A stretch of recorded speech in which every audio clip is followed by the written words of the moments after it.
Pada modul ini kita akan membahas bagaimana sinema, seksualitas, dan politik tubuh menjadi sebuah narasi yang tidak pernah hilang dari sinema Indonesia. Politik tubuh adalah sebuah praktek dan kebijakan yang melalui dirinya masyarakat mengatur tubuh manusia. Dia juga mengukur persinggungan antara individu dan masyarakat dalam urusan mengontrol tubuh. Kekuasaan atas tubuh digambarkan dalam ekspresi kekuasaan institusi melalui modus pemerintahan, produk hukum, disiplin kekuasaan dalam mesin produksi, dan praktek-praktek konsumsi. Politik tubuh juga berbicara mengenai kekuasaan, intimidasi, cinta, juga relasi antara individu, masyarakat, dan negara. Gerakan pembebasan atas politik tubuh adalah reaksi dari represi tubuh yang dilakukan oleh negara atau sekelompok masyarakat yang menghapus hak tubuh kelompok minoritas seksual karena dianggap tidak normal dan inferior. Politik tubuh juga merupakan perlawanan atas objektifikasi tubuh perempuan dengan jargon "the personal is the political". Jargon ini menarasikan bagaimana perempuan sebagai teks harus mengklaim setiap jengkal tubuhnya dan menolak tabu atas diskursus tubuh. Ini menarik ketika kita bicara sinema Indonesia. Sebuah penelitian dilakukan oleh Ben Murtah itu menemukan hasil bahwa film Indonesia pada masa Orde Baru itu sangat permisif dengan persoalan-persoalan yang terkait dengan perbedaan orientasi seksual.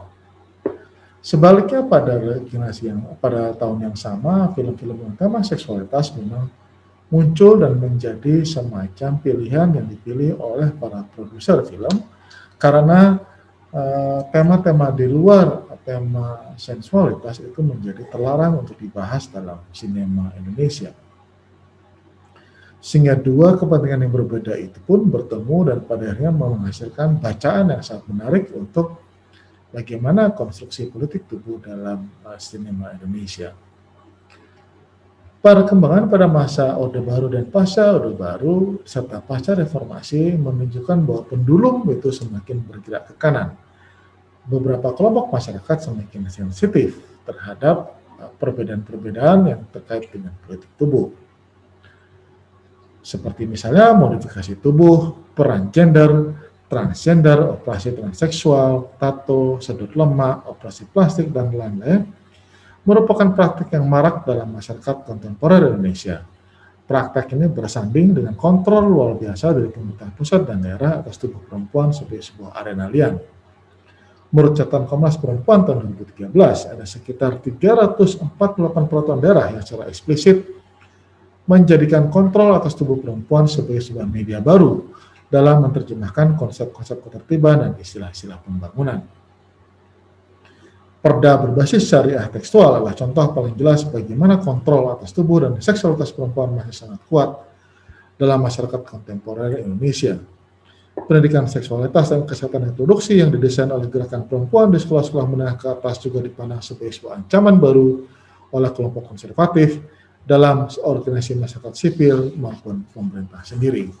Sehingga muncul angka penolakan yang sangat tinggi dan sangat resisten terhadap beberapa film yang dianggap mempromosikan ideologi pembebasan atas tubuh.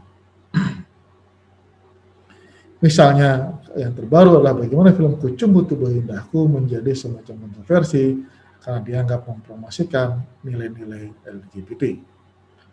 Padahal jika dilihat dari film yang secara langsung, naratif film tersebut tidak pernah sama sekali mengkampanyekan politik LGBT karena hanya menampilkan bagaimana sebuah budaya di sebuah daerah di Jawa memunculkan posisi laki-laki sebagai penari dan harus berperan sebagai perempuan karena permintaan karakter dalam tarian tersebut. Kemudian data yang menarik adalah bagaimana fakta jika angka aborsi sangat tinggi di kalangan remaja justru menjadi dasar bagi negara untuk semakin mengontrol seksualitas warga negaranya. Resistensi, pergerakan, protes, dan kajian-kajian yang melawan hal tersebut sudah banyak dilakukan. Kita bisa melihatnya dalam sejarah politik tubuh kontemporer Indonesia. Tubuh menjadi entitas tunggal pada setiap keberadaan manusia. Sosok tubuh bukan hanya dimaksud sebagai wujud fisik masing-masing individu. Tubuh tidak hanya dikenali melalui bentuknya, warnanya, dan sebagainya. Tubuh adalah subjek yang mewakili rasio, pengalaman, pengetahuan, dan kesadaran bagi masing-masing manusia. Jika kita kembali pada masa Orde Baru misalnya, represi yang sangat ketat pada tema-tema politik membuat tema-tema yang mengeksploitasi tubuh perempuan menjadi sangat leluasa dilakukan. Keberhasilan film-film Warkop DKI misalnya menjadi contoh bagaimana serial film mereka menyedot ribuan dan jutaan penonton dengan narasi yang sebetulnya tidak begitu kuat tapi sangat banyak diisi dengan apa yang disebut sebagai male gaze, menempatkan perempuan dalam posisi sebagai subjek eksploitasi bagi laki-laki. Yang perlu diperhatikan adalah tubuh bukan lagi hadir dalam bentuk subjek tapi juga objek dari rezim pengetahuan hingga kekuasaan. Tubuh perempuan sebagai objek menjadi rumah yang sangat eksploitatif. Melihat perspektif wacana kekuasaan Foucault, tubuh perempuan menjadi objek pada rezim penguasa untuk mengendalikan laju pertumbuhan penduduk. Pengendalian tersebut tidak dilakukan dengan represivitas negara, tetapi melalui kontrol atau pengendalian dan normalisasi. Sedangkan dari perspektif ekofeminisme yang menilai bahwa bumi dianggap sebagai sebuah perempuan, yang keduanya juga mengalami kerentanan sehingga patut untuk dilindungi. Kerentanan tersebut diperbaiki dengan aksi nyata perlindungan bumi dan perempuan dari kuasa-kuasa yang ingin mengendalikannya. Kerusakan pada bumi punya akibat langsung pada rusaknya tubuh perempuan, karena perempuan adalah tangan pertama yang bersentuhan dengan bumi. Persoalan-persoalan ini menjadi menarik ketika direpresentasikan dalam bentuk sinema. Sinema menjadi semacam ajang adu ideologi dari kedua belah pihak. Catatan-catatan yang ada pada bagaimana sinema Indonesia menempatkan politik tubuh perempuan atau laki-laki dalam hal ini adalah menjadi menarik karena terjadi pergeseran ideologi dari yang terrepresentasi pada pergeseran rezim.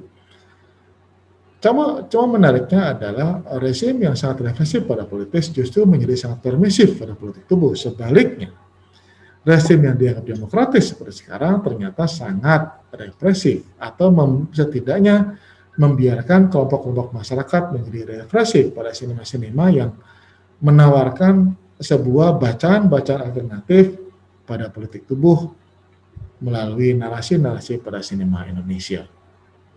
Sehingga ke depan diskusi atau diskursus mengenai politik tubuh dalam sinema Indonesia masih menjadi sebuah tema yang belum pernah bisa akan berhenti, terutama ketika bagaimana diskursus itu terjadi justru di luar film, tapi berkutat pada konflik yang ada di masyarakat.